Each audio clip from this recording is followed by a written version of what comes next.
Hey everybody, my name is Aaron. I'm one of your facilitators with Innovative Education here at DDSB. Welcome to another Bite-Sized PD. What we're looking at, I was going to mute my screen. All right, there we go.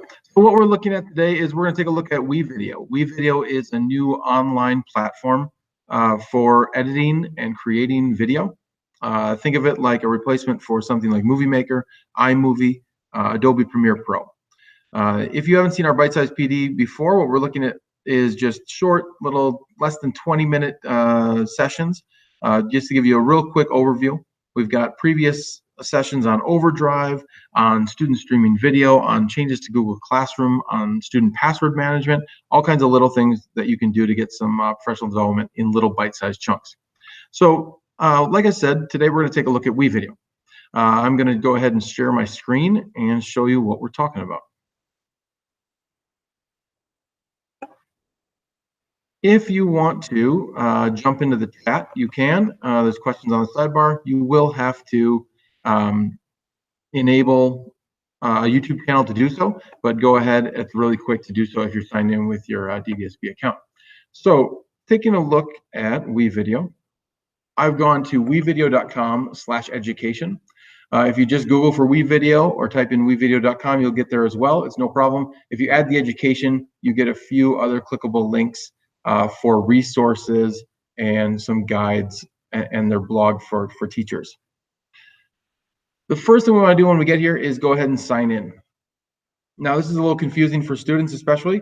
Everybody wants to click on the sign up button thinking, I've never used this before, I should sign up, I'm a new account. But we use Google Sync to log you in. So as long as you're signed in with your DDSB Google account, you'll be able to sign right in. Your account will be created on the spot. So we're always going to go to the login button here in the upper right. That's the one we're going to use. So I'm going to click login. Because I'm signed into the Chrome browser up here already, all I have to do is click login with Google.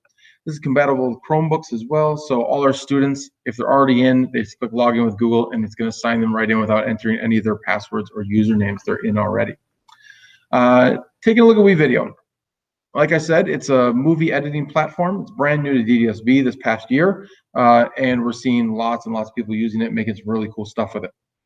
It's an awesome way for students to express their learning in a different way, to demonstrate something from a screen recording, to share projects with each other, and engage in all kinds of different things across the curriculum. So I'm gonna give you a quick tour of just kind of the layout of and the lay of the land here.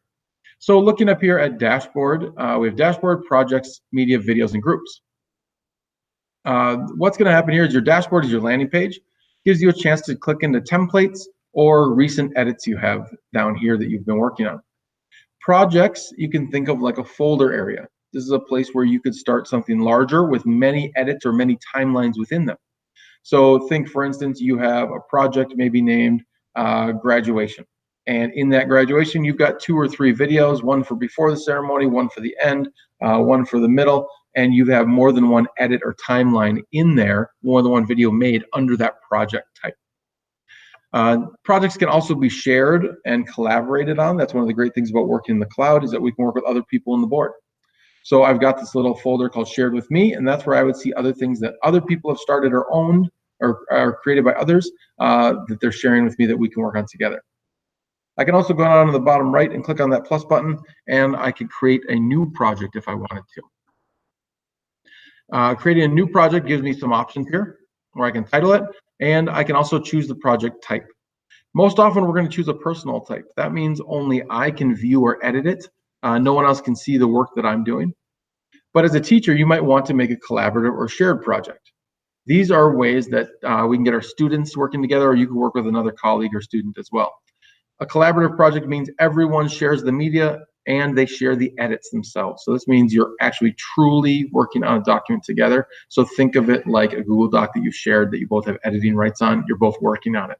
The shared one, on the other hand, is where everyone's in that same project folder. So if you made an assignment for students and you had everybody make their own edits, they won't see each other's edits, but they can get the same assets. So things you put in like some soundtrack music, some voiceover clips, maybe some pictures or videos, a school logo. You could put them in a shared folder. They could use those elements in their video without seeing each other's media. But you as the teacher can always see their media and get right into the shared ones, okay? If they create those personal ones, you as a teacher won't be able to see them. It's only these over here, these group ones. So that's how you set up a new project. So I'm gonna go into this project though that I've already got built and double click and get in. Now here I've got my video from the last session I just did, or I can make a new video edit over here on the right. This is also where I could add people to my project to share it and make it a collaborative project after the fact. So I'm gonna go ahead and make a new edit. If I was on the dashboard, I could also jump right here to blank edit and add it through there, okay? So if I click on blank edit, it's gonna get me in and it's going to give me some options here. So to get started, this is a traditional video format. So it's horizontal, like it says, best for TV, computer, or broadcast. This is like you're projecting on a projection screen, you're showing it in a normal setting. This is what you want to use to fill the screen. Or you can have a square format. This is going to make it, like it says, a square. This is for things like Instagram, things for putting it on the web where someone's going to watch it on a mobile device and they only want part of the screen to be taken up. Then down below, I can pick horizontal. I can choose which project it goes in. So I'll choose that project and I'll start editing. And it's going to land me in the WeVideo editor. I'm going to go ahead and make this full screen so you can see a little bit more of my screen. But again, this is working just in a browser window in a regular Chrome browser. So the areas of the screen here that you have, if you've ever worked, like I said, in WeVideo, something like Adobe Premiere Pro, something like a timeline editor, it'll look very familiar. If you haven't, that's fine. It's pretty quick to pick up. The nice thing about this is how most timeline editors are laid out. So if your students are learning skills here in WeVideo, it's not like they're learning just WeVideo skills. They're learning skills for video editing, for creating, and they're going to be able to take those things they learn and apply them down the road, whether they're working in WeVideo or a different piece of software. So just to give you the tour here. Up here in the upper left is your media bin. It's where all your clips are. It's where you get the stuff to make your video out of. In the upper right is your preview window. This is where we can watch what we've done so far or preview clips from the media bin to see what's happening. And then down below is your timeline. It works left to right. It's a timeline with a playhead, and there are different tracks. This is what we call a multi-track editor. It gives us the chance to make quick cuts, to overlay things on top of each other like titles and green screen, and to lay audio underneath it like sound effects and sound tracks that go behind. So let's take a look up here at the media bin though. You'll notice that it started out with clips that are already there. This means that we don't have to spend all that time collecting or creating media to get our kids creating in the classroom. Oftentimes we want to do a video project, but that means weeks of recording, of capturing video, capturing audio, putting it in one place, and then manipulating it. The great thing about WeVideo is they give us access to over 650,000 pieces of media. That's still images, video clips, sound effects, and music that students can use right away that are royalty-free, licensed, Creative Commons, ready to go, open, ready for them to put anywhere on the web, publish it in any way they see fit, and mix it up, remash it, and modify it in any way they want to. So by default, you'll land here, and this is showing me statues because it just puts a default search in there. So if I scroll down here, I can see all the things that they have for statue. But I can also search my own things. So if I go in here and I searched for school and hit enter, I'm going to see a search for school. Now, every one of these clips with the timeline, with the time in the corner, you'll see that little timestamp means it's a video clip. If I click on it, I'm going to see the preview up here in the upper right. There's a pan of a school library. There's students taking a test. These timelines tell you how long they are. So this is a 19-second clip. This is a 23-second clip. If I scroll down in the list here, I'm still in videos. If I scroll far enough, I'll end up with still images. So these are images with no video. I could use them again at any length. I could put title sequence over them. I could use these to pan and make a slideshow out of as well. I can also filter it for other things, like I could look at just audio, and I could try to find audio. Now here we've got schools. These are songs. This is primary school ambiance, so maybe you've got just some background noise going, children at a playground. You might find a school bell in here, all kinds of things happening that you can add sound effects and really make your media come to life. Go back to all and look at everything. So now that I find these clips, I can pull them down into my timeline. But before I do that and start making a video, I'm going to show you the other options up here at the top. So up at the top, I've got media. These are my media. So these might be things I recorded on a phone or an iPad or on a Chromebook webcam.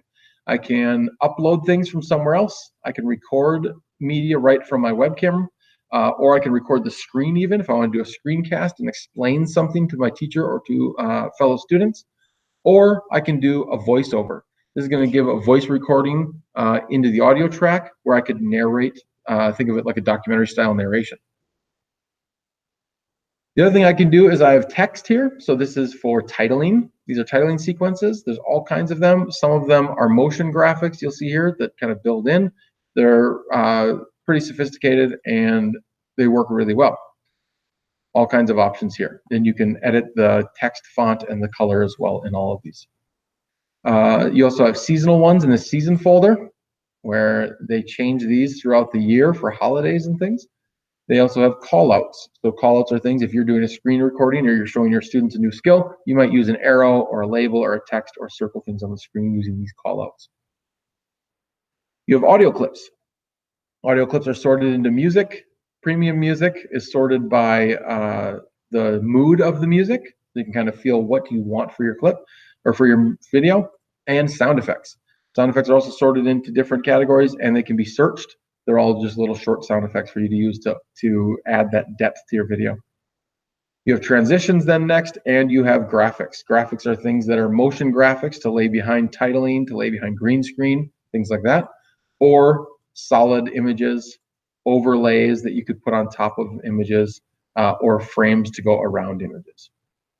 All right, so let's jump back to the first media bin and start putting some things on our timeline. So to start out, I've got this college student walking on campus. I'm going to drag it down to my timeline. I literally just click and drag and drop. And when it turns green, it means I can put it on that timeline there. If I try to drag it to audio, it's red. It means I can't put it there because it's a video clip. So I'm going to put it right here, drop it on, and now I have my first little bit of my timeline. If I play it up here, it's going to preview what it looks like. Now let's grab another picture. So let's say that he gets into class, and then we have another video. I'm going to put it on this video 2. Now, if I play the timeline from the beginning, you're going to see I don't see that first clip at all. That's because I have a clip on top of it. So the way you want to think about these multi-tracks down here at the bottom are that whatever's on top is going to be seen. Think of it like a collage. So this is your bottom layer, this is your second layer. If you need more layers, you can click the plus button and add more tracks on here and start layering titles and things like that here. To move this over, I can just slide it over a little bit. And now when I play it, you're going to see, we see the walking video first, if you look in the upper right, and then right when that playhead gets to there, it cut because the playhead got to the other one that was on top of it. If this was too long, I can just click it and drag, and I can adjust the length of this clip. And now you'll see I've got the walking, I've got the school in class shot, and then as it comes out, I see the walking one again because, again, it's not covered up anymore. These are the basics of video editing. You're just layering and cutting between. If I had a longer sequence, my next cut comes up, and let's say I wanted to split this. I wanted to start it here, and then when it gets to here, I wanted to put something in the middle of it. I can click this little scissors. It's going to split it right at the playhead, and now I can drag this out, and I have 2 clips. So I can put something else in between. So instead of layering it over the top, I can actually just edit in between and then continue the other clip on the other side. Now you'll see it's the drawing, cuts to the other clip, cuts back to the drawing, picks up where it left off. And this is how you make a movie. You just start building out slowly as you go along. Now these are pretty simple, and these are all the same clips. So if you have students using these clips, they're going to end up with very similar video the whole time, and they're using the same stuff. So we want to make it look a little different. So if I click on a video clip and find these little 3-bar menu in the upper left, you'll recognize this if you've been using our Google Suite. That's your menu options. I can go in here and apply some things. I can apply clip effects. So this FX button will open this, and I can change it to black and white with a click. I can put in scan lines so it looks like an old video, and I can put in some blur. And I can stack all these together if I wanted to, or combine them in any way I wanted. So if I apply that, that's going to change the mood of this quite a bit and applies to the whole clip. I have my scan lines and my inverted color. To get back in and take those off, I just go back into FX and I just uncheck them, and then it will go back to normal. So nothing's destructive. It's always undoable and reversible. I can also go in here and edit with the clip editor. So if I click that little pencil button, I'll get some more detailed edit options. In here, I can make things different size. So I can adjust the scale if I need to zoom in on a portion of the video. I could zoom out if I need to make it smaller. Then I can also drag this around the screen, changing the size and the location of where it is in my screen. Think about this: if you're using doing a newscast and you had students, they wanted to have a video over their shoulder, you could use this to put it up in a different spot on the screen, or you could tile 2 or 3 or 4 videos going at once to make a more complex video. If I go to the end and I adjust it again, then it's going to move from this point to this point. Okay, so let's preview that, and you'll see it's zooming in because I changed the scale, and it's panning across. Now I have this video interrupts it, so it's showing the whole timeline, and then we'll go back to that and continue the pan. Those are those layers that I can do there. Other things I can do up here at the top are I can adjust the color. So I might want to change the tint of it. If I got a bad recording and I need to change it to warm it up or cool it down, I can do that here. Temperature, warm or cool. I can change the hue on the video, change saturation, contrast, and brightness. I can also do green screen, which I'll show you in a second with another clip, and I can change the speed. So maybe this is going too slow. I could speed this way up, and then you're going to see it zooms faster and the person walks much faster. And it's going to shorten my clip down. So now I go back, and because I sped it up, you'll see that clip is very, very short. So that's some basic editing right there. So we've got our ability to drag clips in. We've clipped them or split them and move them around. We've layered them on top of each other. We've changed some speeds and effects on them, changed some color. Everybody, most people like to do do some green screen with students. So I'm going to search for green screen and show you very, very quickly how you can do that. If I grab a green screen clip, just by searching green screen, they have all these already in here. But imagine your students standing in front of a screen like this and acting their scene out. Now this green screen doesn't have to be professional. It could be a green sheet. Lots of people are using just dollar store tablecloths and pinning them up on the wall or taping them up and using just a bright color behind them. It doesn't actually have to be green. It could be blue or purple or anything that the person is not wearing. The brighter and more contrasty, the better. So if I were to grab this green screen right here, this remote one, and bring it down, I'm going to put it on top of these clips. Now I want to click on that and edit this clip. So I'm going to click on the little pencil editor and click on my green screen color key. So we call it green screen for short because green works great, but we can also call it color keying. Now I want to select a color to remove the color. So I'm going to take my eyedropper and I'm going to pick a color out of my picture, so green, and it's going to get rid of it. When I click done, now you will see when I play this clip, the green is gone, but I'm seeing the video that I had playing behind it. So all the stuff behind it is still there, and you can layer those videos and make all kinds of effects. Think about putting a student in a historical setting or somewhere else around the world, having them talk about it. Having that background change behind them as they discuss something, layering 2 different things on top of each other. These pictures show you how you could maybe put something inside of a computer screen and have it show through the green screen. So whatever's green is going to be removed, whatever behind is going to show through. Lots and lots of possibilities to make really professional looking videos here. Last couple things I'm going to show you real fast are, like we said, the music. If I wanted this music, I could test it out. And if I'm happy with it, I just drag it down to that audio and drop it. Okay. If I needed to duck it to make room for people talking, I can just click on this blue line and put some in and out points and then drag my points down and make it quieter. This might be where someone starts talking. We want the music to fade so they can talk and hear them, and then it comes back up when you go to another scene. And you can do that as many times as you want across the video, doing fades and bringing that audio up and down as you go. The other thing you might want to do is add some titles. So I'm going to go to these motion titles, And I'm going to click on one. Let's say we want this one. I'm going to preview it over here. Got all this animation, catches the eye really well. And now I can drag this onto my top video, put it over the top of things, double click to edit, and change your titling here. You need to edit the text. You can take that, highlight it, and change the text for each group of words in your title.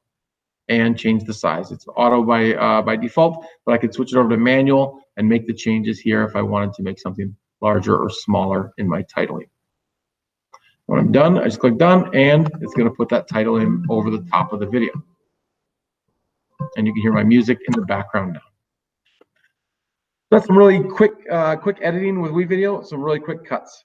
Once I'm done editing and I've got everything set up the way I want it to, and I'm happy with the project, I can click on Finish to export my video. So this is my video, and I set it. I can decide the quality and export out the video, choose the thumbnail, and finish it. When I finish it, I don't have to wait for it to publish the whole time and render out like I would if I was editing locally.